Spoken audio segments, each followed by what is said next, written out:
Hello दोस्तों, नमस्कार। आप सभी कैसे हैं? मैं आशा करता हूं कि आप बहुत ही अच्छे होंगे। Math with Ajit sir YouTube channel पर आपका हार्दिक स्वागत है, अभिनंदन है।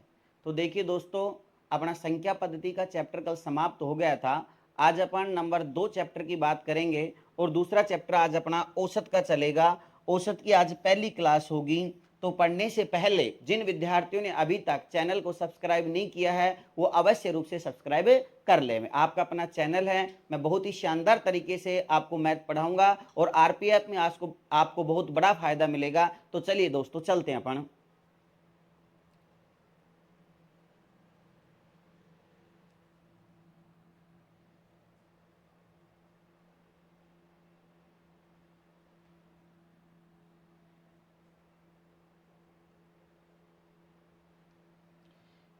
11 की प्रथम 12 गुणजों का औसत क्या होगा। तो दोस्तों, मैं औसत पढ़ने से पहले आपको थोड़ा सा इसका बेसिक बता देता हूं कि बेसिक क्या होता है। देखिए, आपको औसत के बारे में पता होना चाहिए। सबसे पहले औसत का मतलब क्या होता है कि जो बीच का मान होता है, जो मध्य का मान होता है, वही हमारा क्या कहलाता है, औसत कहलाता है। इस औसत में दूसरी भाषा में मैं बात करूं कि किसी को अपन बराबर बराबर कोई भी राशि वितरित करते हैं, वो हमारा क्या कहलाता है, औसत कहलाता है। ऐसे भी कह सकते हैं। तो देखिए, औसत का जो सूत्र होता है, सबसे पहले मैं बात करता हूं।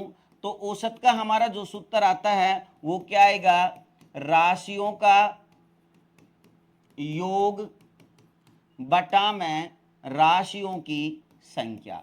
ये हमारे पास औसत का सूत्र होता है दोस्तों, राशियों का योग बटा राशियों की संख्या। याद रखना है, सबसे पहले औसत का जो सूत्र होता है वो क्या होगा, राशियों का योग बटा राशियों की संख्या। अब दूसरी बात, हमारे को दूसरा सूत्र याद रखना है योग का। तो योग का सूत्र देखिए, इसको हम वज्र गुणा करते हैं, इसको इससे, इसको इससे। तो औसत को अपन राशियों की संख्या से गुणा करेंगे तो योग निकल के आ जाएगा।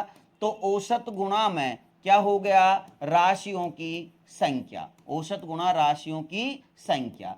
तो एक बात याद रखना आप, सबसे पहले देखिए, औसत का मतलब होता है जो बीच का जो मान होता है वही हमारा क्या कहलाता है, औसत कहलाता है। दूसरी बात, मैं सूत्र की बात करूं औसत के बारे में, तो औसत का यदि सूत्र काम में लेना हो तो राशियों का योग बटा राशियों की संख्या। यहां पर योग का सूत्र होता है औसत गुणा राशियों की संख्या। दोनों बातें समझ में आ गई होंगी। अब देखिए, यदि आपको डायरेक्ट औसत ज्ञात करना हो, मैं आपको एक बहुत ही शानदार ट्रिक बता रहा हूं औसत ज्ञात करने की, जो मोस्ट इंपॉर्टेंट ट्रिक है, बहुत ज्यादा आपको काम में आएगी। जैसे देखिए, मैं यहां पर बात करता हूं आपसे 5, 10, 15, 20, 25 का औसत ज्ञात करो। मैंने क्या कहा आपसे, 5, 10, 15, 20, 25 का औसत ज्ञात करो। तो यहां पर देखिए, मैं आपको एक ट्रिक बता रहा हूं औसत ज्ञात करने के लिए आपको क्या करना है। यदि राशियों के बीच का अंतर समान हो, देखिए पहली मेरी ये शर्त है कि राशियों के बीच का अंतर समान होना चाहिए। अब देखो, 5 में 10 में कितने का अंतर है, 5 का। 10 में 15 में 5 का। 15 में 20 में 5 का। 20 में 25 में कितने का अंतर है, 5 का। यदि राशियों के बीच का अंतर समान है दोस्तों, तो औसत ज्ञात करने के लिए प्रथम व अंतिम संख्या को जोड़कर 2 का भाग दे देंगे तो औसत निकल कर आ जाएगा। क्या करना है आपको, औसत ज्ञात करने के लिए बहुत ही शानदार ट्रिक है, प्रथम व अंतिम संख्या को जोड़कर 2 का भाग दे देना, औसत निकलकर आ जाएगा। जैसे मैं बात करूं तो इस सवाल की, इसमें अंतर समान है, तो अंतर समान है तो दोनों को जोड़ेंगे, प्रथम व अंतिम संख्या को। 25 + 5 बटा में 2 कितना हो गया, 30 बटा 2। तो हमारे पास औसत कितना आ गया, 15। समझ में आ गया होगा। लेकिन शर्त यह है कि राशियों के बीच का अंतर समान होना चाहिए। यदि राशियों के बीच का अंतर समान नहीं होगा तो हमारी ट्रिक काम में नहीं आएगी। फिर हम सूत्र के माध्यम से हल करेंगे, राशियों का योग बटा राशियों की संख्या। क्लियर हो गया होगा। अब देखिए, अपने क्वेश्चन के ऊपर आते हैं अपन। पहला हमारा क्वेश्चन था कि 11 के प्रथम 12 गुणजों का औसत क्या होगा। ये हमारे को ज्ञात करना है कि 11 के प्रथम 12 गुणजों का औसत क्या होगा। तो देखिए दोस्तों, गुणजों के बारे में आपको पता होगा कि गुणज क्या होते हैं, कि इस संख्या का कौन कौन सी संख्याओं में भाग जाता है वो इसके गुणज होते हैं। जैसे मैं बात करता हूं 11 के गुणज, 11 है, 22 है, 33 है, 44 है, 55 है, ये इसके क्या है, गुणज हैं। अब यहां पर देखना एक बात, कि 11 में और 22 में अंतर कितने का है? 11 का। यहां पर भी 11 का, यहां पर भी 11 का, यहां पर भी 11 का अंतर है। तो मैंने अभी थोड़ी देर पहले एक बात बताई थी कि यदि राशियों के बीच का अंतर समान होता है तो औसत ज्ञात करने के लिए प्रथम अंतिम संख्या को जोड़कर 2 का भाग लगा सकते हैं। अब यहां पर 11 के प्रथम 12 गुणजों की बात कर रहा है, तो हम 11 के प्रथम 12 गुणज करेंगे तो बहुत ज्यादा टाइम लग जाएगा मेरे दोस्तों। तो आपको गुणजों के बीच का अंतर सिद्ध हो गया कि बराबर होता है हमेशा। 11 22 में देखिए किसी का भी गुणज लिखे, जैसे वो कहता है कि 50 के प्रथम 100 गुणजों का औसत क्या होता है, कोई भी कह दिए, हमेशा गुणजों के बीच का अंतर समान होता है। तो अब अपन क्या करेंगे, इसके ज्ञात करने के लिए प्रथम व अंतिम गुणज को जोड़कर हम 2 का भाग लगा सकते हैं। तो 11 के प्रथम 12 गुणजों का औसत क्या होगा? इसने क्या कहा बेटा, 11 के प्रथम 12 गुणजों का औसत क्या होगा? तो गुणजों के बीच का अंतर समान है, तो इसका सेकंडों के हिसाब से आप सवाल ज्ञात कर सकते हो। तो इसका औसत होगा प्रथम गुणज तो समव्य संख्या ही होगी। बताइए, प्रथम गुणज हमारे पास क्या है? 11 है। अंतिम गुणज ज्ञात करने के लिए यदि मैं इन दोनों को गुणा कर देता हूं तो अंतिम गुणज निकल कर आ जाएगा। क्लियर बात हो गई ना? तो जैसे 11 गुणा में कितना कर देना है? 12 बटा में प्रथम प्लस अंतिम बटा में क्या आएगा? 2। हल कर लीजिए, 11 प्लस में 12 एकम 12, 12 रे कितना हो गया? 13 बटा में 2। जोड़ लीजिए इसको, 132 में 11 जोड़ दीजिए, कितना हो गया? 3 4 और 1 बटा में 2। तो यहां पर हमारे पास आ गया 7 दूनी 14, 7 एकम 7 और 2 पंजू 10। तो कितना हो गया हमारे पास? 71.5। तो हमारा औसत आ गया 71.5। समझ में आ गया होगा आपके अच्छी तरीके से। क्या करना है, गुणजों का औसत ज्ञात किया, मैंने बताया कि गुणजों के बीच का अंतर समान होता है बेटा। तो प्रथम गुणज ये संख्या हो गई 11, अंतिम गुणज इन दोनों को गुणा करने पर आ जाएगा, प्रथम अंतिम में जोड़कर 2 का भाग दे दिया तो हमारे पास औसत निकल के आ गया 71.5। तो हमारा आंसर आ जाएगा सी। ये ग्रुप डी में 2022 में क्वेश्चन आया था। क्लियर हो गया होगा दोस्तों। ये जो गुणजों वाला औसत है अक्सर एग्जाम में कई बार पूछा गया है, ग्रुप डी में विशेष करके क्वेश्चन पूछा गया है। चलिए अपन आगे देखिए, पहली 10 प्राकृत संख्याओं के वर्गों का माध्य ज्ञात कीजिए। माध्य का मतलब भी औसत ही होता है। अब सुनना मेरी बात, प्राकृत संख्याओं के वर्गों का माध्य ज्ञात करता है। तो मैंने आपको बताया था जब संख्या पद्धति में बात पढ़ाई कि वर्गों का औसत का सूत्र होता है बेटा राशियों का योग बटा राशियों की संख्या। तो प्रथम 10 प्राकृत संख्याओं के वर्गों का योग पता होना चाहिए, क्या होगा? बटा में कितनी संख्या वो कर देंगे। तो आपको मालूम है कि प्राकृत संख्याओं के वर्गों का जो योग ज्ञात करने का सूत्र है, मैंने संख्या पद्धति में बताया था, n कोष्टक n plus 1 2n plus 1 बटा में क्या हो गया? 6। क्लियर है? ये योग का सूत्र है। अब औसत का सूत्र होता है राशियों का योग बटा राशियों की संख्या। ये वर्गों का योग हो गया। अब यहां पर बटा में राशियों की संख्या, तो राशियों की संख्या क्या है? n है। तो यहां पर कट गया, n से n कैंसिल हो गया। मैं पूरी डिटेल बता रहा हूं। तो प्राकृत संख्याओं के वर्गों का औसत ज्ञात करने के लिए आप क्या कह सकते हो? यहां पर n प्लस में 1, ठीक है, 2n प्लस में 1 बटा में 6। ये हमारे पास हो गया प्राकृत संख्याओं के वर्गों का औसत ज्ञात करने का डायरेक्ट सूत्र। क्या हो गया? n प्लस 1 2n प्लस 1 बटा में 6। अब यहां पर हमारे पास n का मान, पहली 10 प्राकृत संख्याओं के वर्गों का, तो n का मान क्या होगा? 10 प्लस में 1 2 गुणा में 10 प्लस में 1 बटा में क्या आ गया? 6। इधर देख लीजिए, हल कर लेते अपन। यहां पर देखो 10 अरे कितना हो गया बेटा? 11। यहां पर देखो 10 दूनी 20 अरे क्या हो गया? 21 बटा में कितना आ गया? 6। हल कर लीजिए, 3 से कट रहा है, 3 दूनी 6, 3 7 तो 21, 11 7 77 बटा में कितना आ गया? 2। तो ऑप्शन में यही दिया गया आपको 77 बटा में 2। तो हमारा आंसर क्या आ जाएगा? डी आ जाएगा। ये यहां पर आरआरबी एनटीपीसी 2021 में क्वेश्चन आया था। याद रखना, यदि वर्गों का औसत पूछता है तो डायरेक्ट सूत्र लगा देना, n प्लस 1 2n प्लस 1 बटा में 6। क्लियर हो गया होगा? चलो अगला क्वेश्चन देखो, पहली 10 विषम प्राकृत संख्याओं का माध्य ज्ञात कीजिए। अब मेरी बात सुनना, कि जो विषम संख्याएं हो, सम संख्याएं, प्राकृत संख्याएं, इनके बीच का अंतर भी समान होता है। जैसे अपन देखो विषम संख्याएं लिखते हैं, 1 है, 3 है, 5 है, 7 है, 9 है, तो इन सब के बीच में 2 का अंतर होता है कि नहीं होता है। तो जब राशियों के बीच का अंतर समान हो तो मैं डायरेक्ट आपको ट्रिक बता रखी है, प्रथम संख्या प्लस अंतिम संख्या बटा 2 लगा के हम औसत ज्ञात कर सकते हैं। तो इसने क्या कहा, पहली 10 विषम प्राकृत संख्याओं का माध्य, प्रश्न को ध्यान से समझना, 10 विषम प्राकृत, 10 तक की बात नहीं कर रहा है ये, पहली 10 विषम प्राकृत संख्याओं का। तो पहली 10 विषम प्राकृत संख्याएं क्या होंगी आपको पता होना चाहिए। यदि मैं 1 से 20 तक की संख्या लेता हूं तो इसमें आदि सम और आदि क्या होंगी, विषम। तो 10 विषम हो जाएंगी और 10 सम हो जाएंगी। तो 1 से 20 तक की बात हो गई। तो 1 से 20 तक में 10 संख्याएं बन जाएंगी विषम। तो इसका जो औसत आएगा हमारे पास विषम संख्याओं का, पहली विषम संख्या क्या आएगी 1, अंतिम क्या आएगी 19 बटा में 2, यहां पर क्या हो गया 20 बटा 2। तो हमारे पास औसत क्या निकल के आ गया 10। तो आंसर क्या आ गया 10, क्या हो जाएगा बी। क्लियर हो गया, प्रथम प्लस अंतिम संख्या बटा 2 निकाल दीजिए, औसत निकल कर आ जाएगा। क्लियर बात होगी ना। चलो अगला क्वेश्चन देखिए, पहली 5 भाज्य संख्याओं में माध्य तथा पहली 5 अभाज्य संख्याओं के माध्य का अंतर कितना होगा। वो पूछ रहा है कि पहली 5 भाज्य संख्याओं का औसत और पहली 5 अभाज्य संख्याओं के औसत का अंतर क्या है। तो मैं पहली 5 भाज्य संख्या लिखता हूं, यहां पर देखना पहली भाज्य संख्या। अब मैंने जब संख्या पद्धति पढ़ाई थी तो उसमें आपको बताया था कि भाज्य संख्या क्या होती है, अभाज्य संख्याएं क्या होती हैं। तो अब ये समझने के लिए आप संख्या पद्धति का चैप्टर पिछली क्लासों में देख लेना।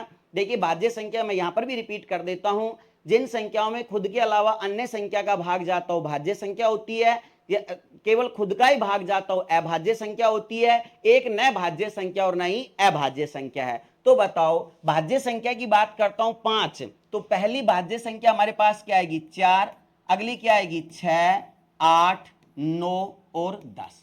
तो ये हो गई 5 संख्याएं। तो भाज्य संख्याएं आ गई पहली 4, 6, 8, 9, 10। अब मैं बात करता हूं पहली 5 अभाज्य संख्याओं की। तो एक न तो भाज्य संख्या नहीं अभाज्य संख्या है। तो यहां पर आ गया 2, 3, 5, 7 और एक 11 बन गए। यहां पर पहली ये 5 भाज्य संख्या और ये क्या हो गई अभाज्य संख्या। अब मैं भाज्य संख्या का औसत निकालता हूं, तो भाज्य संख्या का औसत है। अब देखना दोस्तों यहां पर ट्रिक कोई काम में नहीं आएगी, राशियों का योग बटा राशियों की संख्या करना है। तो भाज्य संख्याओं का मैं औसत निकालूंगा तो क्या हो जाएगा 4 प्लस 6 प्लस 8 प्लस 9 प्लस 10 बटा में कितना आएगा 5। जोड़ लीजिए 6 4 10 और 18, 6 और 4 10 और 8 18 और 9 कितना हो गया 27 और 10 कितना हो गया 37। 37 में हमारे को भाग किसका देना है 5 का, 5 7 तो 35, 2 बच गया, 5 चौका 20। तो पहली 5 भाज्य संख्याओं का औसत आ गया 7.4। अब देखिए मैं यहां पर अभाज्य संख्याओं का औसत ज्ञात करता हूं। तो अभाज्य संख्याओं का औसत आएगा राशियों का योग बटा राशियों की संख्या। तो यहां पर देखो क्या क्या है, 2 है, 3 है, 5 है, 7 है और क्या है 11 है। बटा में कितना आ गया 5। देखो अब 3 और 2 5, 5 और 5 10, 10 और 7 कितना हो गया 17, 10 और 7 17, 17 और 11 हमारे पास कितना हो गया 28। 28 बटा में कितना आ गया 5। 28 में हम 5 का भाग देते हैं तो 5 में 25, कितना बच गया हमारे पास 3। तो यहां पर हो गया 5 छंगा 30, कितना आ गया 5.6। तो अब देखिए दोस्तों आपको पता लग गया कि पहली 5 भाज्य संख्याओं का औसत आ गया 7.4 और पहली अभाज्य 5 संख्याओं का औसत आ गया 5.6। इसने पूछा है कि इनका अंतर क्या है। तो अंतर देख लीजिए यहां पर मेरे दोस्तों, यहां पर 7.4 तो भाज्य संख्याओं का है और 5.6 आ गया अभाज्य संख्याओं का। घटा दो, 14 में से 6 गए तो कितने बच गए 8 और 6 में से 5 गया तो कितना बच गया 1। तो यहां पर अंतर आ गया 1.8। क्लियर हो गया होगा। तो हमारा आंसर आ जाएगा डी 1.8। ये यहां पर एनटीपीसी 2021 में आया हुआ क्वेश्चन है। क्लियर हो गया दोस्तों। चलो आगे प्रथम 8 विषम प्राकर संख्याओं का माध्य कितना होगा। अभी थोड़ी देर पहले मैंने आपको बताया था कि प्रथम 8 विषम संख्याएं करेंगे तो पहली विषम व अंतिम विषम संख्या को जोड़कर 2 का भाग दे देंगे, औसत निकल कर आ जाएगा। अब 8 संख्या करने के लिए हम क्या करते हैं कि 1 से 16 तक की संख्याएं लेंगे तो यहां पर 8 विषम संख्याएं आ जाएंगी। तो अब बोलिए यहां पर औसत ज्ञात करना है तो पहली विषम संख्या क्या आ गई 1, अंतिम क्या आएगी 15 बटा में 2, क्या हो गया 16 बटा 2, तो औसत हमारे पास कितना आ गया 8। क्लियर हो गया होगा। तो आंसर क्या आएगा डी, या एनटीपीसी 2021 में क्वेश्चन आया था। क्लियर हो गया। चलो आगे। 5 क्रमागत सम संख्याओं का औसत 40 है, इन संख्याओं में से सबसे छोटी संख्या का मान ज्ञात कीजिए। अब मेरी बात सुनना मेरे दोस्तों ध्यान से, मैंने आपको बताया था कि जब औसत जो होता है वो बीच का मान होता है, ठीक है ना। तो यहां पर औसत कितना लिखा है इसने 40, तो ये जो 40 है ये बीच का मान हो गया कि नहीं हो गया। इसने क्या पूछा है कि सबसे छोटी संख्या ज्ञात कीजिए। अब इधर देखना औसत हमारे पास कितना है 40 है, तो ये क्या हो गया हमारे पास बीच का मान हो गया। 5 संख्याएं हैं, इसका मतलब 2 इसके इधर आएंगी, 2 इसके इधर आएंगी, तो अगली यहां पर जो सम संख्या आएगी वो क्या होगी 42, इससे अगली क्या आएगी 44, इससे पिछली क्या आएगी 38, इससे पिछली सम संख्या क्या आएगी 36। अब इसने क्या पूछा है वो देख लीजिए, सबसे छोटी संख्या का मान ज्ञात कीजिए। तो सबसे छोटी संख्या हमारे पास क्या आ गई 36। वो पूछता कि सबसे बड़ी संख्या तो हमारे पास क्या आ जाती 44। क्लियर हो गया। अब देखिए तो सबसे छोटी संख्या, तो सबसे छोटी संख्या आ गई 36, तो आंसर क्या हो जाएगा हमारे पास बी हो जाएगा। दोस्तों ये यहां पर देखिए आरपीएफ कांस्टेबल में 2019 में क्वेश्चन आया था, बहुत ही सरल सा क्वेश्चन था, समझ में आ गया होगा दोस्तों। क्लियर हो गया। आरपीएफ कांस्टेबल 2019 में आया हुआ क्वेश्चन है, बड़ा सिंपल सा है। क्लियर। चलो आगे देखो, 7 के प्रथम 20 गुणजों का औसत ज्ञात कीजिए। अभी मैंने आपको बताया था कि गुणजों का औसत कैसे ज्ञात किया जाता है। इसने क्या कहा है 7 के प्रथम 20 गुणजों का औसत क्या होगा। तो मैं औसत ज्ञात करने के लिए गुणजों के बीच का अंतर समान होता है, तो मैंने क्या कहा था प्रथम अंतिम गुणज को जोड़कर 2 का भाग दे दीजिए। तो पहला गुणज हमारे पास कितना आ गया बेटा 7, और अंतिम गुणज ज्ञात कैसे करते हैं, इन दोनों को गुणा किया जाता है। तो 20 को 7 से गुणा कर दीजिए, कितना हो गया 140, बटा में कितना आ गया 2, तो 140 में 7 जोड़ो कितना हो गया 147 बटा में 2, तो यहां पर हो गया 7 दूनी 14, 3 दूनी 6, 1 बच गया, 2 पंजू 10, तो हमारे पास औसत निकल के आ गया दोस्तों 73.5। तो हमारा आंसर क्या आ जाएगा सी आ जाएगा। ये एनटीपीसी 2016 में क्वेश्चन आया हुआ, बड़े इजी इजी क्वेश्चन है, सेकंडों के हिसाब से आप हल कर सकते हैं। बस आप तो मेरा साथ दीजिए, आपको मैथ सिखाने की मैं पूरी कोशिश करूंगा, ऐसा कोई विद्यार्थी नहीं होगा जिसको मैथ नहीं आए। 8 के प्रथम 20 गुणजों का गुणांकों का औसत ज्ञात करो। मैंने क्या कहा था ये गुणजों वाले गुणांक गुणजों वाले जो सवाल हैं बहुत ज्यादा एग्जाम में आते हैं। अब इसने क्या कहा है 8 के प्रथम 20 का गुणजों का औसत ज्ञात करो। तो यहां पर देखिए इसका औसत हम ज्ञात करेंगे तो बेटा पहला यहां पर क्या हो गया 8 हो गया, अंतिम यहां पर इन दोनों को गुणा कर दो, कितना हो गया 20 गुणा 8 किया 160 बटा में 2, कितना आ गया 168 बटा में 2, 8 दूनी 16, 4 दूनी 8, तो हमारे पास आंसर कितना आ गया 84। क्लियर हो गया होगा। प्रथम प्लस अंतिम बटा 2 कर दो, आंसर निकल के आ गया। चलिए तो आंसर क्या हो गया सी, ये भी 2016 एनटीपीसी में आया हुआ क्वेश्चन है। क्लियर। चलिए अगला, 9 के प्रथम 30 गुणांकों का औसत ज्ञात करो। आप देख रहे हो कि ये क्वेश्चन बहुत ज्यादा आ रहे हैं एग्जाम में। 9 के प्रथम 30 गुणजों का औसत गुणांकों या गुणजों एक ही बात है ना भाई। अब बोलिए इसका औसत हमारे को ज्ञात करना है, तो बताओ पहला मान क्या आएगा, पहला गुणज 9 और लास्ट वाला इन दोनों को गुणा करने पर 9 3 27 270 बटा में 2, तो ये हो गया 279 बटा में 2, 2 का भाग देते हैं, 2 एकम 2, 3 दूनी 6, 1 बच गया, 9 दूनी 18, 2 पंजू 10, तो यहां पर आ गया 139.5 आंसर। क्लियर हो गया होगा दोस्तों। चलो आगे, मैंने कई क्वेश्चन करवा दिया ऐसे, तो समझ में आ गया आपके। देखो 5 क्रमागत संख्याओं को औसत 10 है, तो बीच वाली संख्या कौन सी होगी। अब 5 क्रमागत संख्याओं का औसत कितना है 10 है। इसको हल करने की आवश्यकता नहीं है, मैंने आपको बताया था कि जो औसत होता है वो बीच की तो संख्या होती है। तो यहां पर देखिए औसत कितना दे रखा है 10 दे रखा है 5 क्रमागत संख्याओं का, तो औसत जो है वो बीच की तो संख्या होती है। बगैर देखे सवाल को वैसे हल कर सकते हैं, आंसर 10 आ जाएगा। चलिए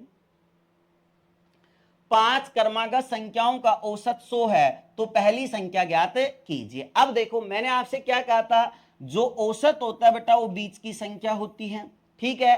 अब 5 क्रमागत संख्याओं के बारे में बात कर रहा है, तो 2 इसके इधर आएंगी, 2 इसके इधर आएंगी, तो अगली क्या आएगी 101, इससे अगली 102, इससे पिछली क्या आएगी 99, इससे पिछली क्या आएगी 98। पहली संख्या पूछी है तो पहली संख्या हमारे पास क्या आ जाएगी 98। क्लियर हो गया होगा, तो आंसर क्या आएगा ए आएगा। ये भी 2016 में आया हुआ क्वेश्चन एनटीपीसी में। क्लियर, चलो अगला क्वेश्चन बहुत इजी है।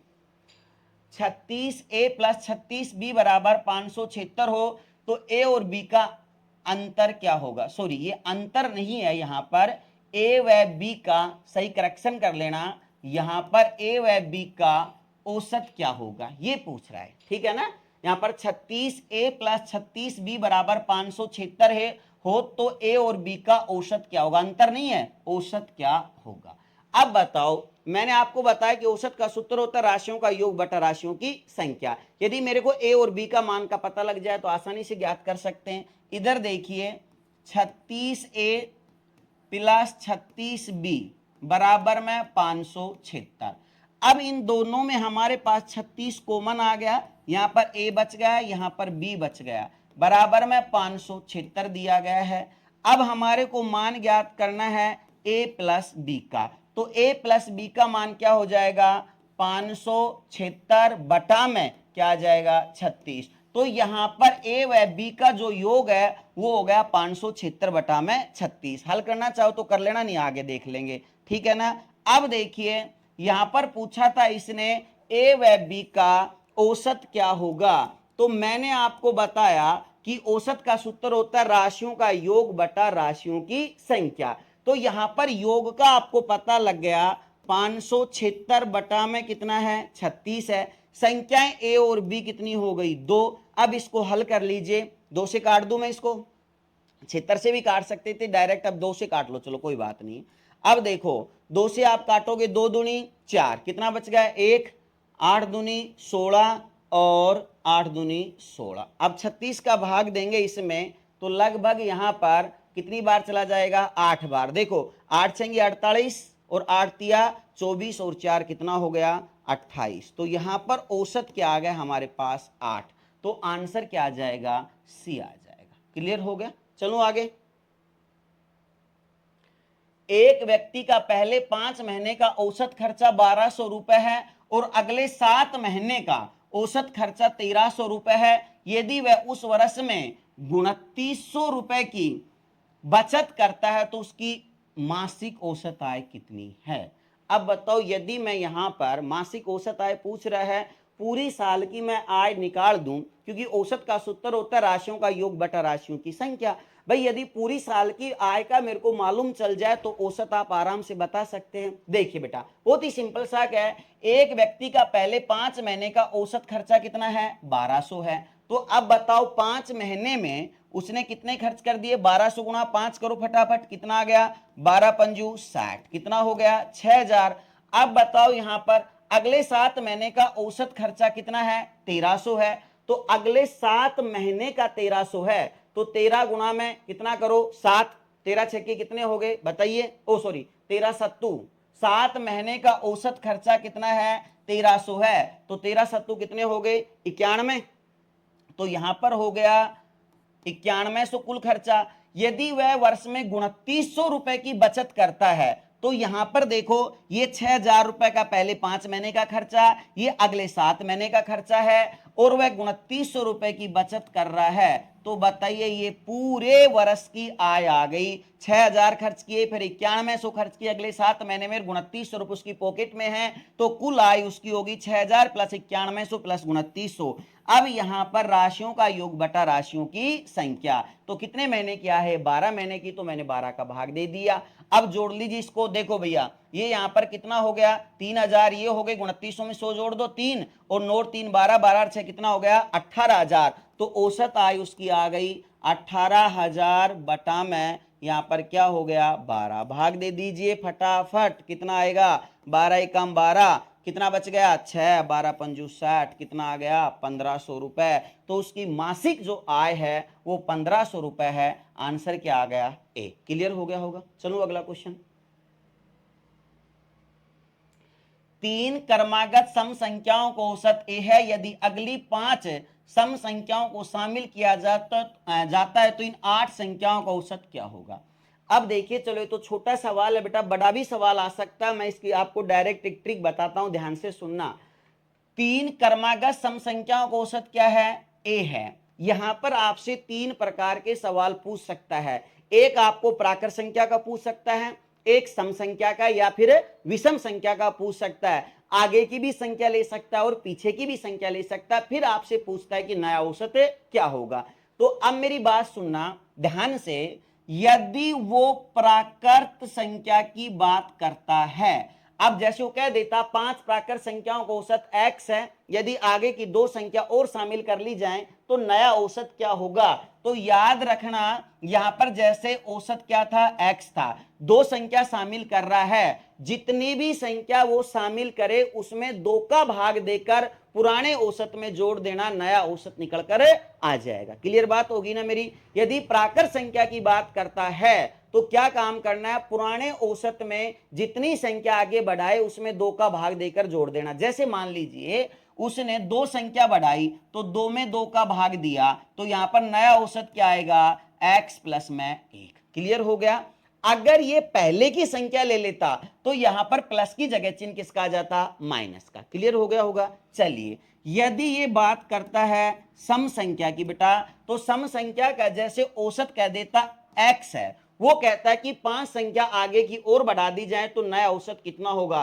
तो ध्यान रखना यदि सम व विषम संख्या की बात करता है तो आपको क्या काम करना है, पुराने औसत में जितनी संख्या बढ़ाए उतना ही जोड़ देना, नया औसत निकल कर आ जाएगा। जैसे मान लो 5 संख्या बढ़ा दी, पुराना औसत x है तो नया औसत क्या हो गया x प्लस में 5। क्लियर होगी ना मेरी बात। अगर पहले ले लेता तो मैं प्लस की जगह क्या कर देता माइनस कर देता। समझ में आ गया होगा। चलिए अब अपने क्वेश्चन के ऊपर आते हैं अपन, ध्यान से समझना, ये बात आपको समझ में आ गई होगी।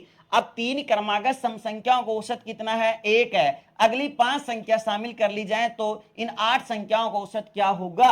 आपको कुछ भी करने की आवश्यकता नहीं है, तो इन 8 संख्याओं का औसत हो जाएगा, 5 संख्या आगे की ले रहा है तो नया औसत हमारे पास क्या हो गया a प्लस में 5। तो आंसर क्या आ जाएगा c। बताओ क्लियर हो गया। चलो अगला क्वेश्चन देखो।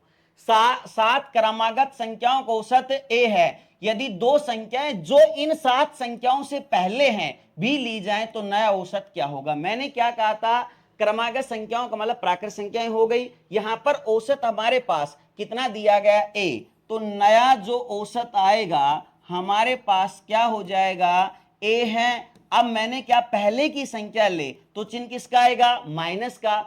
फिर मैंने क्या कहा था, यदि लगातार संख्याओं की बात करता है तो जितनी संख्या कहे उसमें 2 का भाग दे लेना। अब बताओ 2 संख्याएं जो इनसे पहले हैं तो 2 में 2 का भाग दिया तो नया औसत हमारे पास आ गया a माइनस में 1। बताओ समझ में आया कि नहीं आया। तो आंसर क्या हो जाएगा 1 हो जाएगा। तो बेटा ये औसत का बेसिक था, जो मैं आशा करता हूं कि बहुत ही शानदार समझ में आया होगा टाइप नंबर 1 के बारे में। अब अपन बात करेंगे कल टाइप नंबर 2 की। धन्यवाद दोस्तों।